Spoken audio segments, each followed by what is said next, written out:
as you know, Apple took their apps off iOS 8 and its latest Mac operating system yesterday at its opening keynote for the Worldwide Developers Conference in San Francisco. But we're a phone channel, so we're not really interested in the Mac stuff, except for maybe one feature, but I'm going to round up my favourite things from iOS 8 that I saw yesterday and some of the stuff that I've already tried and used in the beta version of iOS 8.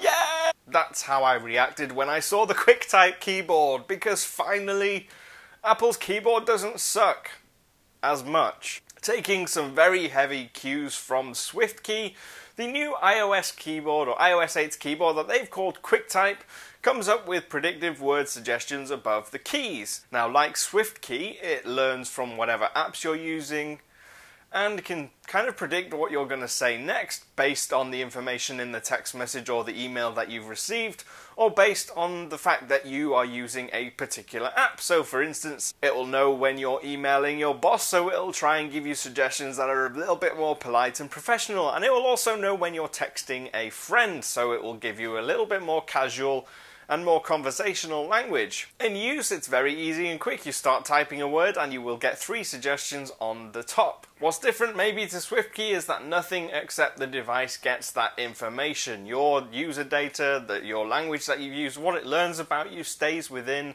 the phone itself. So even though you're using Facebook and it can predict what kind of language you're going to use when you're using Facebook or Messenger, Facebook themselves don't ever get access to that information, so it's very secure, which is quite nice. My second and third favourite features in iOS 8 are both Siri related. Firstly, hey Siri! I can say that and my phone just lights up and wants to know what I want. I don't have to press the home button anymore, providing I've got my phone plugged into a power source. I have been wanting this feature as long as I've wanted the smart keyboard feature. It's fantastic and it pretty much does what the OK Google command does with certain Google phones like the Moto X. And also another Siri feature which is awesome is that it has Shazam Integration built in. I don't know about you, but I'm constantly trying to figure out what music comes on during a TV program or on an ad break.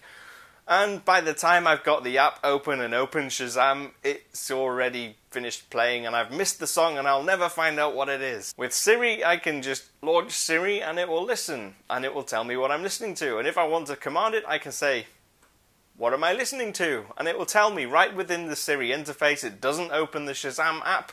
It doesn't go anywhere else. Everything is integrated into the Siri user interface. And that makes Siri a lot more useful. One feature that came up within the Mac announcement and the iOS announcement at WWDC was the whole thing about continuity. Essentially, what would happen is that if you're working on an email or a document on your iPhone, you could just pick it up on your Mac or on your iPad, and the same goes with all sorts of other things. But the one part of this continuity part that kind of excited me the most was the fact that I can now send and receive text messages and make phone calls from my Mac, providing that my iPhone is within range. It kind of uses the iPhone as a relay, and I can make phone calls and receive them and text message people from my Mac. It's not just iMessage only anymore.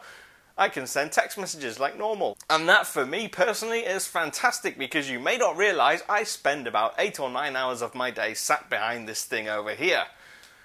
To not have to pick up my phone and to just reply while I'm working is fantastic. And it saves me from getting distracted from things like cut the rope. And last but not least is another feature I haven't got to work yet. It is group messaging within the standard Messages app. When you start a group message in the new iOS 8, you can name groups, you can add and remove people from the chat, you can remove yourself from the chat, you can even switch on Do Not Disturb for specific threads, so that if you've got some really chatty friends who like to keep texting back and forth and you keep getting your phone buzzing and going off with notifications, you can just switch the notifications off, instead of swearing at everybody and tell them you hate them because they're talking too much, which is another great feature. So essentially all my favourite things about iOS 8 are perhaps things that have existed on other platforms or through third-party apps in the past and currently.